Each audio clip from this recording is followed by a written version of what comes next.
Good evening and welcome to the Week in Review. I'm Paris Schutz. I'll be joined by our Week in Review guests in just a moment, but first, some of today's top stories. Chicago is expected to get 23,000 doses of the Pfizer COVID-19 vaccine starting in 2 weeks. This according to Governor J.B. Pritzker. The governor says he expects federal approval of that Pfizer vaccine next Thursday with initial shipments shortly after that. Around 80,000 doses will be delivered to the rest of the state in the first round, with the first vaccinations going to hospitals in 50 Illinois counties with the highest death rates. He says the subsequent doses will come slowly over the following weeks and months. It's going to take multiple weeks of distribution to even get our healthcare workers their first of the 2 doses that they require, while also getting to the long-term care facility residents. But remember, nationally, those 2 groups equal about 24 million people. And Pritzker says the first vaccination could take place by December 20th. And state public health officials report 10,526 new cases of COVID-19 in the last 24 hours, with 148 additional deaths. That makes for a statewide total of 770,000 cases and 12,974 deaths. The 7-day test positivity rate has ticked down slightly to 12.1%. Community leaders are offering an $8,000 reward for information that leads to the arrest in connection with the shooting death of a retired Chicago firefighter. Chicago Fire Department officials say Dwayne Williams was killed yesterday when he was shot during an attempted carjacking. Williams was reportedly coming out of a popcorn shop in the Morgan Park neighborhood a little after 2 p.m. when the deadly altercation occurred. Williams joined the fire department in 1992, and his last assignment was at the city's Office of Emergency Management and Communication. Former Chicago Alderman Edward Verdoliak is sentenced to prison time, but he won't serve it right away. A federal judge today sentenced Verdoliak, also known as Fast Eddie, to 18 months in prison, but that judge says he won't report right away because of the risks of COVID-19. Verdoliak pled guilty to tax evasion in connection with a scheme to pilfer money from a $1 billion state tobacco case settlement. And prosecutors say Verdoliak and a co-conspirator pocketed $10 million in fees from that settlement. Illinois Secretary of State driver services facilities will stay closed for at least another month. Secretary of State Jesse White announced the offices would remain closed for in-person driver's license and license plate renewal service until at least January 4th because of COVID. White says that public expiration for IDs and driver's licenses have been extended to June of next year. And White says a select few facilities will stay open to serve new drivers only. And joining us now are Steve Daniels of Crane's Chicago Business, Rachel Hinton of the Chicago Sun-Times, Marianne Ahern of NBC5 News, and Greg Pratt of the Chicago Tribune. Let's get right to it, Marianne. You heard the governor say that the first vaccination could take place December 20th. Who will the first recipients be, and how will the state get these doses to people? It might even happen a little bit sooner if they're really lucky, because first of all, it is to have the FDA approval. Pfizer first on December 10th, Moderna on December 17th. We have learned already earlier in the week that the Pfizer vaccine sent some of its shipment, we don't know exactly how much, but from Brussels to O'Hare, and now it is at a warehouse, a Pfizer warehouse outside Kenosha. So it's very close. And once they get the approval, maybe even the week of the 14th. So they're not, saying the exact date, but they are certainly hoping that those healthcare workers, and it's healthcare workers really on the front line in the 50 counties with the highest death rate. And Greg That's Pratt, where we'll see it first. the 50 counties with the highest death rate. Chicago will get 23,000 doses. Greg Pratt, what's Chicago's distribution plan? Well, Chicago's going to start with hospitals and healthcare, which I think is also the federal rule, and it's what makes the most sense. And then they're going to move into elder care facilities and long-term care facilities. Maybe by the spring, they'll start doing people that aren't high risk. So probably people in their 30s, 40s, healthier people. And then they said that maybe by the summer, they'll be doing kids. That was Dr. Arwady earlier this week, which could be optimistic. It could not be optimistic. but it gives you something to look forward to. That's Dr. Arwady, the city public health director. Rachel Hinton, the state, Governor Pritzker also revealed today that the state has purchased 20 of these super cold storage facilities because the Pfizer vaccine has to be stored at ultra cold temperatures. Do we know anything more about where they are and how the logistics of this distribution is going to work? I believe one distribution center is in Peoria, but other than that, I believe the governor and his administration, including the public health department, are keeping that pretty close to their vest right now. And I think that's largely because these numbers are changing, things are continuing to be rolled out, numbers are changing every day as they're talking to the FDA, as well as considering these CDC guidelines. But I think right now, the only one we know of is Peoria. A lot of things in flux, and this news can't come soon enough because the number of COVID cases and death right now are staggering. Here's what the head of the CDC had to say this week. December and January and February are going to be rough times. I actually believe they're going to be the most difficult time in the public health history of this nation. Most difficult time in the public health history of this nation. Steve Daniels, how difficult will it be to find open hospital beds and ICU beds in Illinois and Chicago hospitals? That's hard to say, but you know, those kinds of words are jarring, right? I mean, the most difficult time in our public health history in this nation. We've had some difficult times, so it's a clear warning, I think, to people to who maybe haven't been taking it seriously to do so. We had some scares, not in Chicago, thankfully, but certainly in other parts of the country about shortage of hospital beds in the spring. We don't want to go back there again. So that would be awful, and that's to be avoided at all costs. Mary Ann Ahern, speaking of costs, is the state and the city of Chicago prepared to foot the costs of the vaccine distribution, or are they going to get reimbursed from the federal government for that?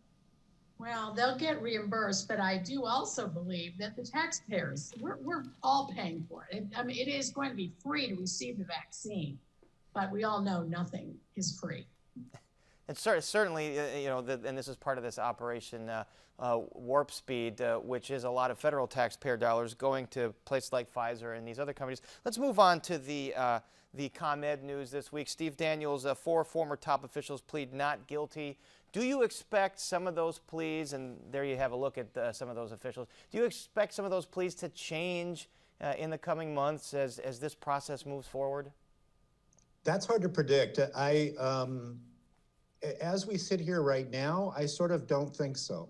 I think that the defenses that basically all of the defendants, and of course there's 4 different individuals here, so they all have their different considerations to take, to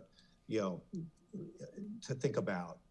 But so, it could be possible that one of them does and 3 of them don't, or what have you. But well, you think prosecutors want to get more information out of them, ostensibly to get to House Speaker Mike Madigan. So you think these 4 are going to just stand tall, go to trial, and try to win their case? Well, they're not all equal in terms of the information they have to give. And I think from all of what we've seen that the prosecutors have, the one who's got the most information on what the speaker knows and what he knew and all of that, by far, not even close, is Michael McLean, his longtime confidant, former House representative and longtime lobbyist for ComEd, who was, portrayed in these documents as more or less being the intermediary between the speaker and the company. So he's the one prosecutors want to turn the most. I think that's fair to say.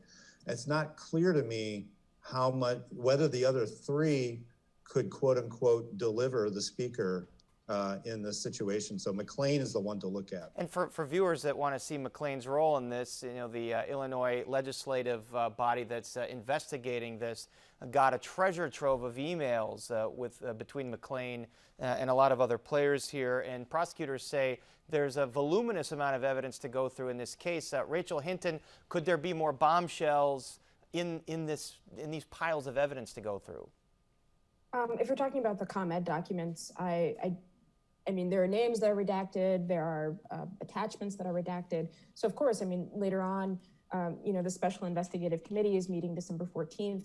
we could, depending on if there is more testimony or more people choose to testify before this committee, we could get some more bombshells, more names, more people unredacted, or kind of begin to put names to some information that are in these documents that were released last week. Beyond that, I mean, you know, this federal investigation has been going on for a while. ComEd was indicted back in July for its bribery scheme, trying to curry favor with Speaker Madigan. And since then, there's been a steady sort of drip, drip, drip of people being indicted, both close to ComEd or close to Speaker Madigan, and even further out in some suburbs. So I think that we definitely haven't seen, you know, the last indictment, the last treasure trove of documents to be released. No, and certainly as prosecutors previewed, there's going to be a lot to go through. Let's look at the political fallout. The Republican leader in the Illinois House, Jim Durkin, is trying to secure votes in his long shot bid to succeed Michael Madigan as Speaker of the House. Here's what he said this week. For the good of the state and the good for the people of Illinois, and also for the good of the House chamber, I am asking for Speaker Madigan's resignation today. Marianne Ahern, Democrats have a supermajority in the House. Likely the next House Speaker is not going to be the Republican leader, Jim Durkin. If you had to look in your crystal ball right now, who would you think it's going to be? Wow, Barris, you're really putting me I'm on putting the you on the spot here. You know, first of all, you never discount Speaker Madigan.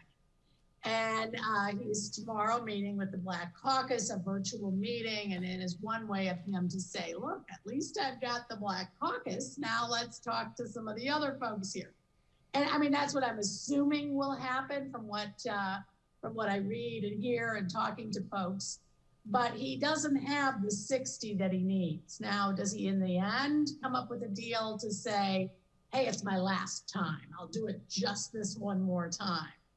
I think the odds are still in Madigan's favor, but certainly they're wavering. And I'd probably put it maybe more the 60 to 70% range that he's still the speaker. And who would have even thought that would be possible? It would get this far, although that would mean that some of these folks that have come out saying they can't support them would have to go back on that. And if he's going to promise this is his last time, that means he gets to draw one more legislative map before he goes. Greg Pratt, there was another defection this week. State Representative Kathleen Willis, a member of the leadership team. Is that a big deal at all? Yes. Once the leaders start defecting, it's a big problem. Marianne is correct that the speaker shouldn't be counted out. But think about the mailers on the people that said publicly, I'm not voting for him, and then they come back and vote for him. I just think they've put themselves in a really bad box to come support him. The problem is that it's not clear who's going to get the support and who's going to be able to coalesce this broad coalition and that it's going to take to replace Madigan for a term.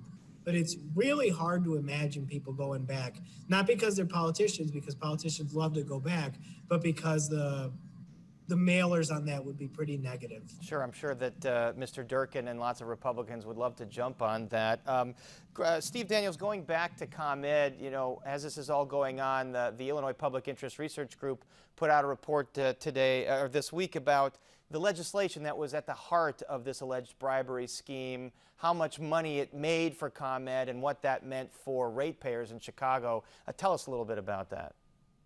Yeah, I mean, they covered a lot of ground that's been covered, but they sort of put it all in one place. And the smart grid enabled ComEd to change its rates by a formula every year with very little input or control from state regulators.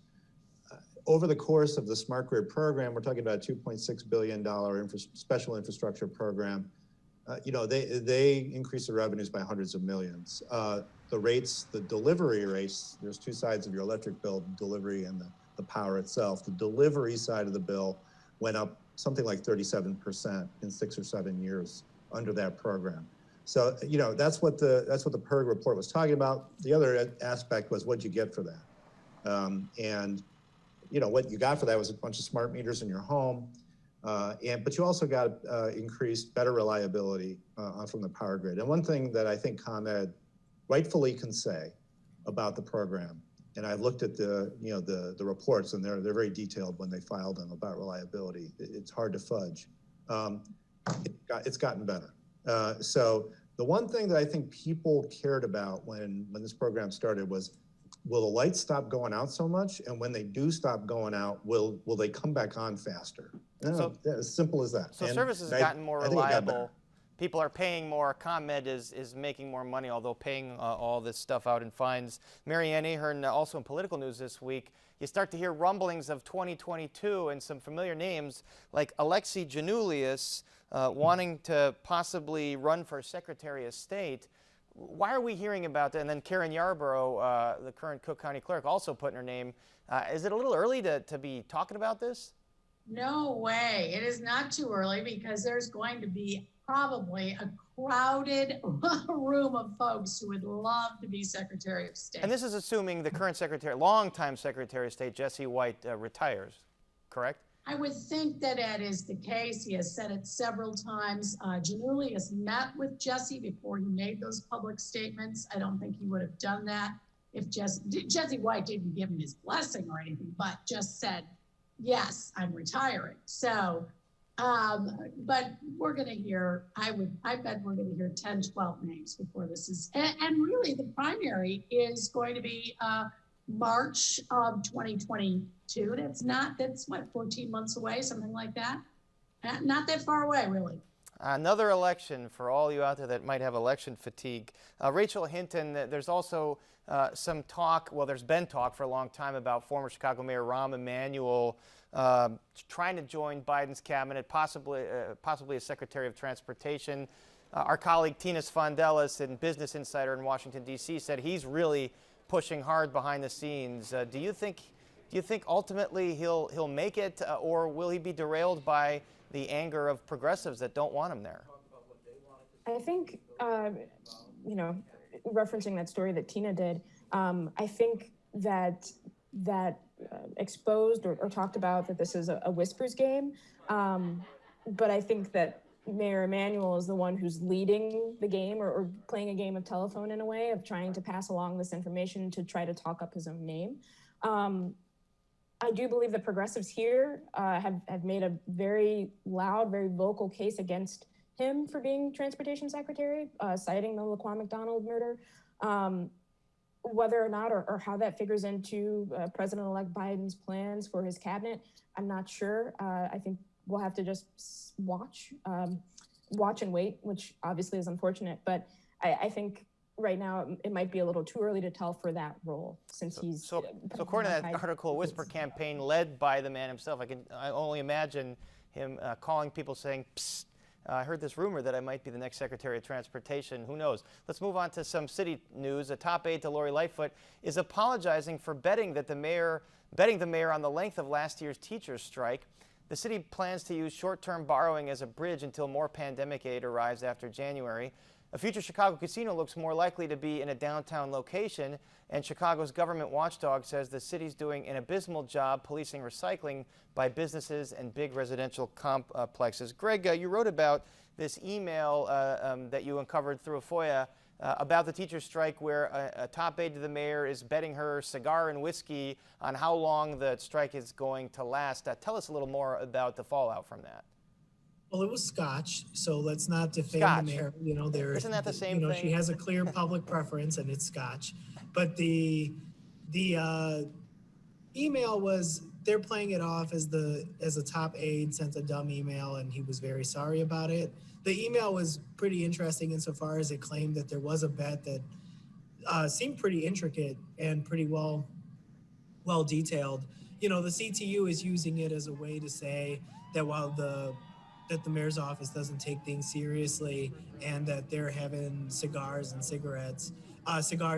scotch, while they should be focusing on things like reopening and with talking to the CTU. And it's very interesting because they're on a collision course over school reopening, because the mayor's office is pretty clear that they want to reopen early next year, and the CTU is very clear that they don't want it and that they haven't been consulted enough. Does that mean there's legal recourse that the CTU would take the city to court over this? Well, the CTU could threaten, could go on strike. Or just go on strike. then the city would say that's an illegal strike or you don't have the right to do it. And then who knows what would happen. But it's not something that the Lightfoot administration relishes. Seems to be something they might be huddling about right now. Mary Ann Ahern, nearly all the respondents to this request for information on a Chicago casino said you really need to put it downtown or near downtown. Does that mean it's a foregone conclusion, whatever this thing gets built, that's where it's going to go? Well, when 8 of the 11 developers say that's where it should go, it does put Mayor Lightfoot in a pickle because she had wanted it to go in a neighborhood that needed development on the south or the west side. But most would already have said, yeah, wait a minute, where are people, where are tourists and others if they're out and about for nightlife? It is downtown, not right now, of course, but hopefully eventually. And it does seem to make more sense. And Steve Daniels, I mean, you saw some big names here, MGM and Wynn. I mean, do they think that this is going to be a jackpot, so to speak, with the tax structure the way it is, despite, the slowdown from COVID and real estate? Well, sure, eventually. I mean, I think this is all positioning for a post-COVID economy. In terms of how this does, where it's located, I think the point they were making is where it's located will determine how much revenue it produces and then how much, of course, the public sees of that as well. And that if you put it in some far-flung neighborhood, it will not be even remotely like what you would get if you put it somewhere near downtown. I think there's obviously a lot of interest. There's clearly the tax structure and the way they've done that now hasn't stopped people from bidding, unlike the first go around when it was clearly out of whack and the developers said this is just simply not going to work no matter where you put it. So I do think there's the belief in the industry that there's a lot of potential. And they also talked about needing to build a hotel. Some of them were talking about providing shuttle service from McCormick Place. Greg Pratt, also this week, revelations of some short-term borrowing the mayor's budget team is doing here to try and plug the gap in this 2021 budget, anticipating possible future revenue from Congress. How much short-term borrowing are we talking about here? I think it was something like 400 million, if I'm not mistaken, and it's a significant chunk of money. It's just a bridge to the future. The city is trying to survive. It's trying to avoid having to do things it doesn't want to do, like cuts and things of that sort. So everything that it's been doing financially for the last few months since the city unveiled this budget is just about trying to make it through.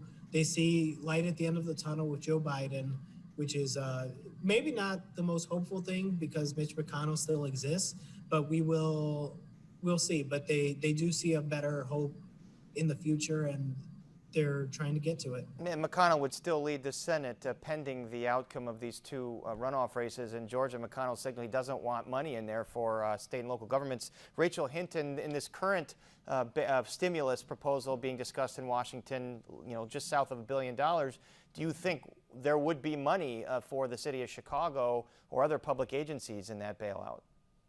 I believe the state, depending on how this whole relief package goes and the votes and whatnot, let's say it all goes according to plan or according to plan for Democrats, I believe that the state would get money, and then the state would then determine how much money would be dispersed to municipalities.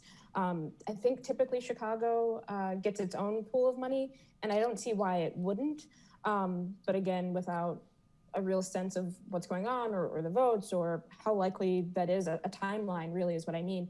I think it's too early to tell. Of course, all of that is in flux. And Mary Ann Ahern, is it a smart bet to take out all these short-term loans and say, well, Biden's coming to the rescue, depending on what happens in the Senate, and we'll be able to plug the rest of this budget gap with federal money? Well, she doesn't have a whole lot of other options. And with the budget just having been passed, of course, some critics would say, hey, maybe you should have gone for more of a tax hike than what you did. But she's limited. Yeah, or maybe some more of that rainy day fund. They only used a little bit of that. Steve Daniels, some broadcast news this week. We only have a few seconds left. Len Casper, longtime voice of the Cubs on TV, leaving To go south to the White Sox to join their radio team, what do you make of that?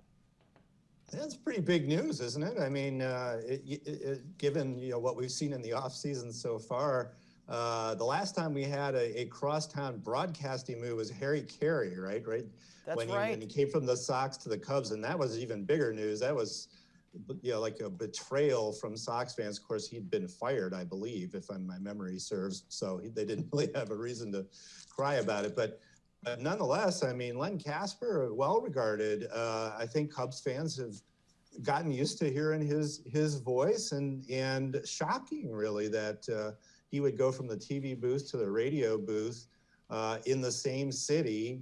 We've got very divided loyalties in this town. Very divided loyalties. Certainly a surprising move, but one team does look to be on the upswing, the other not so much. And we're out of time, so our thanks to Steve Daniels, Rachel Hinton, Marianne Ahern, and Greg Pratt. And that is our show for this Friday night. Don't forget you can get Chicago Tonight and the Weekend Review streamed on Facebook, YouTube, and our website, WTTW.com/news. And we're back at 7 o'clock all of next week. And now for the Weekend Review, I'm Paris Schutz. Thank you so much for watching. Stay healthy and have a great weekend.